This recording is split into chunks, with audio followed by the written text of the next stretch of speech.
കത്തോലിക്ക തിരുസഭ ഇന്നേ ദിവസം യുവാക്കളുടെ മധ്യസ്ഥനായ വിശുദ്ധ അലോഷ്യസ് ഗോൺസാഗയുടെ തിരുനാൾ ആഘോഷിക്കുകയാണ്. ആരായിരുന്നു വിശുദ്ധ അലോഷ്യസ് ഗോൺസാഗ? യുവജനങ്ങളുടെ ജീവിതത്തിൽ വിശുദ്ധിയും ആത്മീയതയും സാധ്യമാണെന്ന് സ്വന്തം ജീവിതത്തിലൂടെ തെളിയിച്ച മഹാനാണ് വിശുദ്ധ അലോഷ്യസ് ഗോൺസാഗ.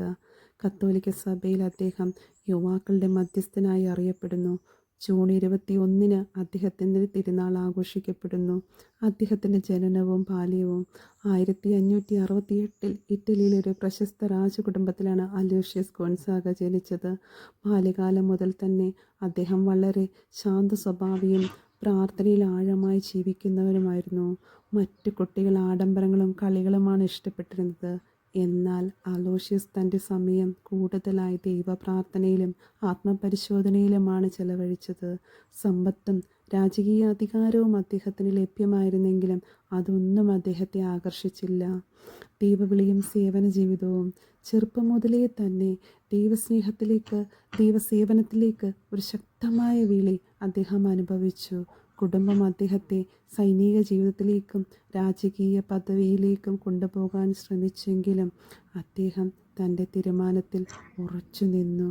അവസാനം അദ്ദേഹം എല്ലാം ഉപേക്ഷിച്ച് യേശുസഭയിൽ ചേർന്നു. ഇവിടെ അദ്ദേഹം പഠനത്തിലും പ്രാർത്ഥനയിലും ആത്മീയ വളർച്ചയിലും മുഴുകി. റോമിൽ പഠിക്കുന്ന കാലത്ത് ഒരു വലിയ പകർച്ചവ്യാധി പടർന്നു. അപ്പോൾ ഭയപ്പെടാതെ അലോഷ്യസ് എല്ലാ രോഗികളെയും പാവപ്പെട്ടവരെയും സേവിക്കാൻ മുന്നോട്ട് വന്നു. അദ്ദേഹത്തിൻ്റെ സേവനവും വിശുദ്ധിയും വളരെ വലുതായിരുന്നു. രോഗികളോടുള്ള കരുണയോടെ അദ്ദേഹം അവർ പരിചരിച്ചു. ഭക്ഷണവും പരിചരണവും നൽകി. ഈ സേവനത്തിനിടയിൽ തന്നെ അദ്ദേഹത്തിനും രോഗം ബാധിച്ചു. വെറും 23-ാം വയസ്സിൽ 1591 അദ്ദേഹം ഈ ലോകത്തോട് വിട പറഞ്ഞു. ചെറുപ്പം മാത്രമായിരുന്നെങ്കിലും അദ്ദേഹത്തിൻ്റെ ജീവിതവും വിശുദ്ധിയും സേവനം നിറഞ്ഞതായിരുന്നു.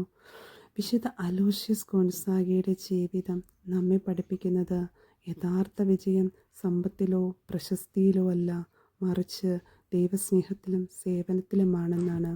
യുവജനങ്ങൾക്ക് വിശ്വാസത്തിൽ ഉറച്ചു നിൽക്കാനുള്ള വലിയ മാതൃകയാണ് അദ്ദേഹം. വിശുദ്ധ അലോഷ്യസ് ഗോൺസാഗെ, യുവാക്കളുടെ മധ്യസ്ഥനായ വിശുദ്ധ, ഞങ്ങൾക്ക് വേണ്ടി പ്രാർത്ഥിക്കണമേ.